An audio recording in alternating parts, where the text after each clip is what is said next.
Highway पर Fortuner गाड़ी अपनी फुल स्पीड में चल रही थी। उसमें बैठे पति पत्नी बहुत ही एक्साइटेड थे क्योंकि आज उनकी फर्स्ट एनिवर्सरी जो थी।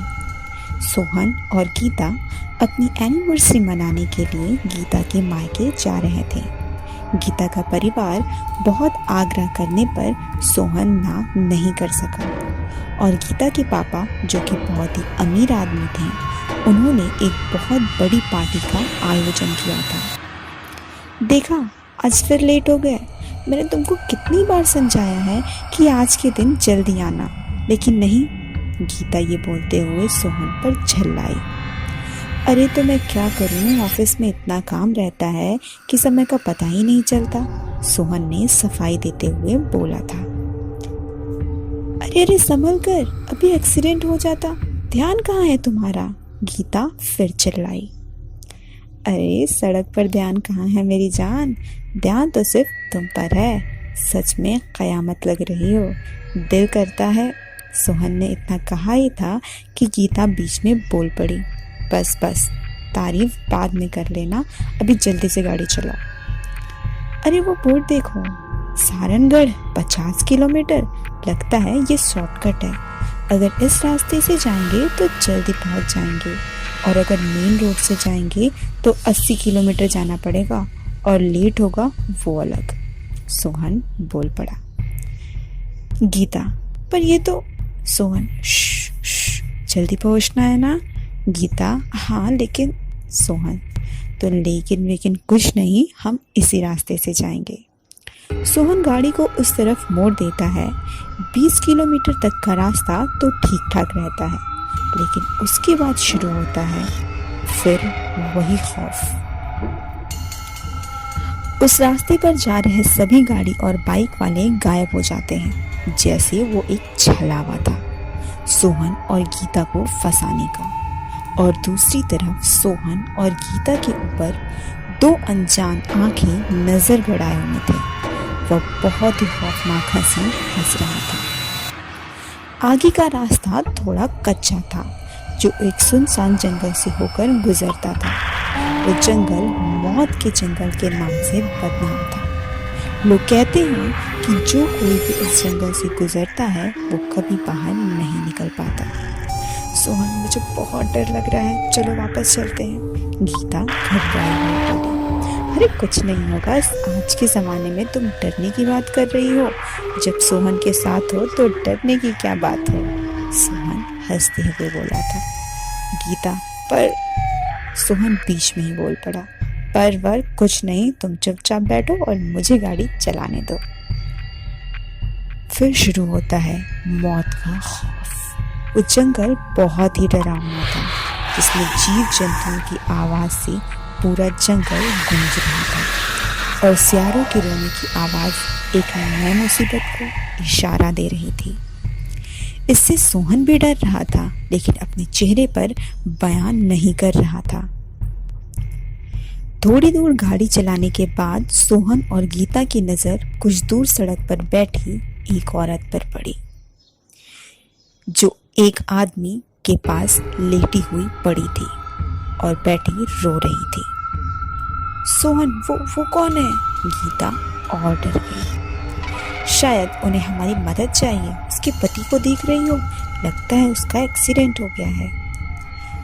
उन दोनों को क्या पता, इतनी सुनसान और घनी जंगल के बीच इंसान कहाँ से आएगा, और वो भी रात को। सोहन धीरे धीरे उनके पास गया और बोला, क्या हुआ बहन, कुछ मदद चाहिए आपको? लेकिन वह औरत उसकी बात को अनसुना कर रोती रही। उसने अपने चेहरे को ढक रखा था। तब गीता उसे हाथ लगाकर बोली, क्या हुआ बहन, क्यों रो रही हो? वहाँ कोई परेशानी हो तो बताइए हमें। वो पीछे मुड़कर जोर से बरसी, हाँ, तुम दोनों का खून चाहिए। ऐसा कहते ही उसका पल्लू नीचे गिर गया, जिससे उसका अधजला चेहरा बाहर आ गया। वह बहुत ही बदसूरत और डरावनी लग रही थी। उसे देखकर सोहन और गीता पूरी तरह डर गए और वहां से भागने लगे। हाफते हाफते दोनों गाड़ी के पास पहुंचे। थैंक गॉड हम बच गए, गीता हाफते हुए बोली। सोहन ने कहा, हाँ अब जल्दी से गाड़ी में बैठो, हमें यहाँ से जल्द निकलना होगा। सोहन गाड़ी का दरवाज़ा खोलता है तो सन्न रह जाता है। उस गाड़ी में वो डायन एकदम खूंखार रूप लिए बैठी थी। सोहन और गीता डर कर वहाँ से भागने लगते हैं। बहुत देर तक भागने के बाद गीता वहीं गिर जाती है। सोहन, क्या हुआ गीता? गीता, अब मैं और नहीं चल सकती, मैं थक गई हूँ। सोहन, यहाँ से बाहर निकलना तो होगा ही ना गीता, नहीं तो। तभी गीता घबरा जाती है। वह सोहन को इस तरफ इशारा करती है। ये क्या? वे जहाँ से भाग कर गए थे वहीं घूम कर आ गए थे। वे अपनी गाड़ी के पास पहुँच गए थे। सोहन डरते डरते गाड़ी के पास गया। थैंक गॉड वो चली गई। चलो गीता जल्दी से गाड़ी में बैठो, सोहन चिल्लाया। जल्दी वहाँ से निकलने के चक्कर में दोनों की नज़र पिछली सीट पर नहीं गई, जहाँ वही डायन बैठी हुई थी और कुछ बदबुदा रहे थे।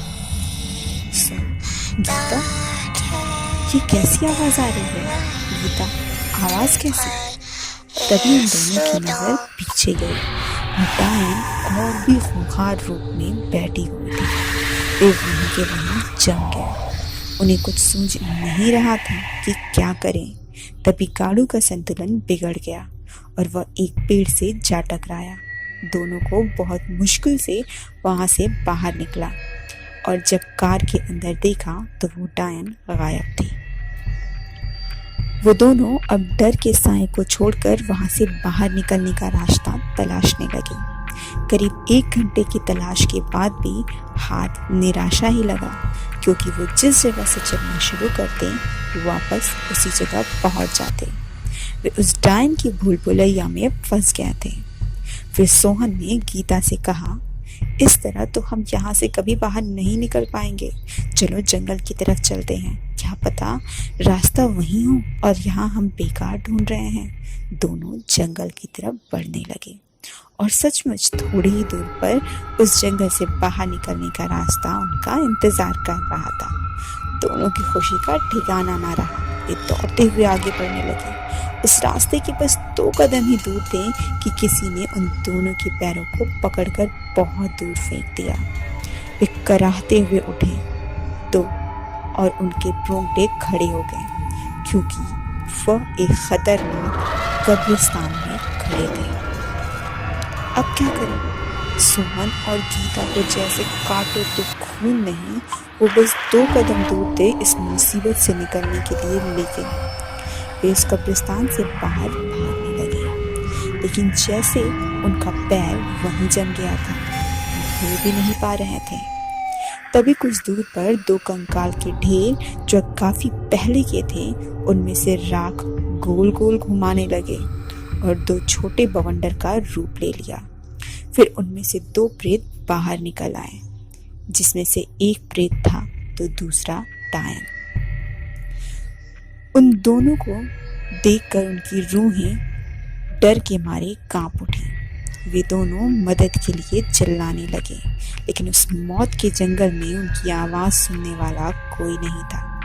तभी वो दोनों प्रेत एक दूसरे से बात करने लगे और फिर एक कुटिल मुस्कान के साथ आगे बढ़े और एक ही झटके में सोहन और गीता को बुरी तरीके से फाड़ दिया।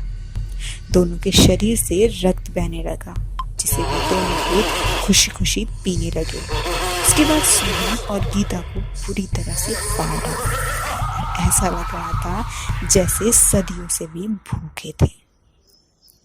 थोड़ी ही देर में उन दोनों के शरीर का नामो निशान नहीं बचा, बस कंकाल के कुछ अवशेष बचे, जिसे अब भी वह डायन खाए जा रहे थे। फिर वो दोनों प्रेत बहुत ही डरावनी आवाज में हंसने लगे, जिससे पूरा का पूरा जंगल दहल उठा और धीरे धीरे उनका शरीर बदलने लगा और थोड़ी ही देर में वे सोहन और गीता बन गए।